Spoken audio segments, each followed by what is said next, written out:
மறைதிரு doctor S.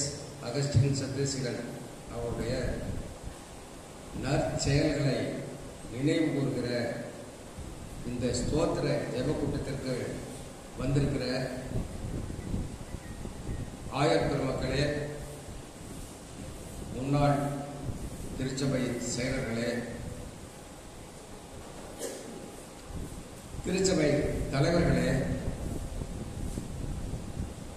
உறவினர்களே, நண்பர்களே, உங்கள் அனைவரையும் நான் இந்த நிகழ்வுக்கு வரவேற்கிறேன்.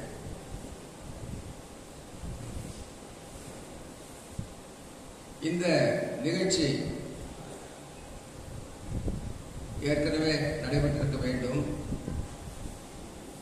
பலவித சந்தர்ப்ப சூழ்நிலை காரணமாக, விசேஷமாக கொரோனா காலங்களில் இதை நடத்தினால் அவ்வளவு சிறப்பாக இருக்காது என்று கருதி இந்த நாளை தெரிவு செய்து இந்த நாளிலே உங்கள் அனைவரையும் நான் அழைத்திருக்கிறேன். நாங்கள் அழைத்திருக்கிறோம். வந்திருக்கிற உங்கள் அனைவரையும் வருகிறவர்கள் என்று வரவேற்கிறேன். சிறப்பாக திருச்சபையினுடைய 3 செயலாளர்கள் இங்கே வந்திருக்கிறார்கள். அந்த மூவரையும் நான் வரவேற்கிறேன்.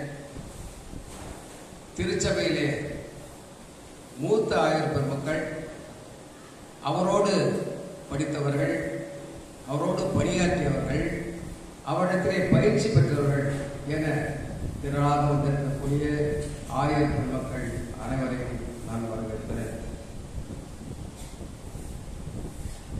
இன்னும் இந்த நிகழ்வில் இந்த தரகை மறை மாவட்டத்தினுடைய ஆயர்,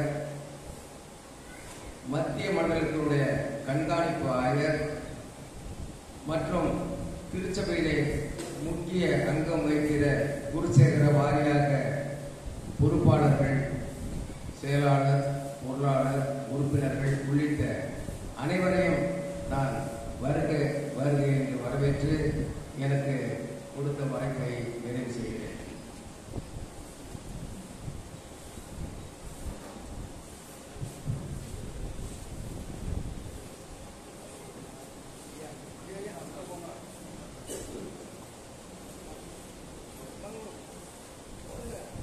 நம்முடைய என்னால் ஆட்சி மன்ற செயலர் அண்ணன் அவர்களை நம்மோடு கூட மேடைக்கு அழைக்கின்றோம்.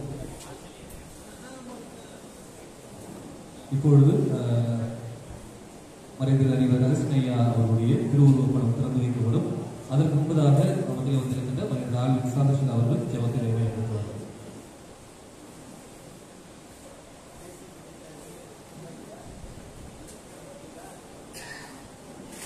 நாம் ஆண்டவரை நோக்கி ஜெபம் செய்வோம். நேர்மையாய் நடந்தவர்கள் சமாதானத்துக்குள் பிரவேசித்து தங்கள் படுக்கைகளில் இளைப்பாறுகிறார்கள் என்ற வேத வாக்கின்படி இந்த தமிழ் சுவிசேஷ லுத்தர் திருச்சபையிலே பல ஆண்டுகளாக இறைப்பணி செய்து ஓய்வு பெற்ற நாட்களிலும் இன்னும் தீவிரமாக இறைப்பணியை மேற்கொண்ட அருமையான எங்களுடைய மறைதிரு அகஸ்டின் ஐயா அவர்களை இந்த நாளிலே நினைத்து நாங்கள் ஆண்டவருக்கு நன்றி செலுத்துகின்றோம். அவருடைய இறைப்பணி எங்களை போன்ற இளம் குருமார்களுக்கு மிகவும் ஒரு எடுத்துக்காட்டான வாழ்க்கையை வாழ்ந்த அருமையான ஐயா அவர்கள். அப்படிப்பட்ட ஐயா அவர்கள் இந்த இடத்திலே அவருடைய உடல் இல்லை என்றாலும் கூட அவருடைய ஆன்மா எங்களோடு கூட இன்றைக்கும் அவருடைய நினைவு இருக்கிறது என்று நாங்கள் விசுவாசிக்கின்றோம். உம்மோடு ராஜ்யத்துக்குள்ள பிரவேசித்திருக்கின்ற அருமையான ஐயா அவர்கள் உம்மோடு கூட என்றென்றும் உம்மை ஆராதித்து உம்மை போற்றி பாடிக்கொண்டிருப்பார்கள் என்று சொல்லி நாங்கள் விசுவாசிக்கின்றோம். அப்படியாக இந்த நாளிலே அருமையான ஐயாவுடைய திருவுருவ படத்தை இந்த நாளிலே அருமையான அவருடைய குடும்பத்தின் பிள்ளைகள், வந்திருக்கின்ற உறவுகள், விசேஷமாக இவருடைய துணைவியார் எல்லோரும் இந்த நாளிலே அந்த அருமையான படத்தை திறப்பதற்காக எடுத்துக்கொண்ட எல்லா முயற்சிகளிலும் கர்த்தர் கூட இருந்து அருமையான பிள்ளைகளுக்கு உலகம் தர முடியாத சமாதானத்தை ஆறுதலை கொடுத்து இந்த திருவுருப்படத்தை கர்த்தர் தாமே திறந்து இந்த அருமையான பிள்ளைகளுக்கு என்றென்றும் ஆறுதலை கொடுத்து ஆசீர்வதிப்பீராக.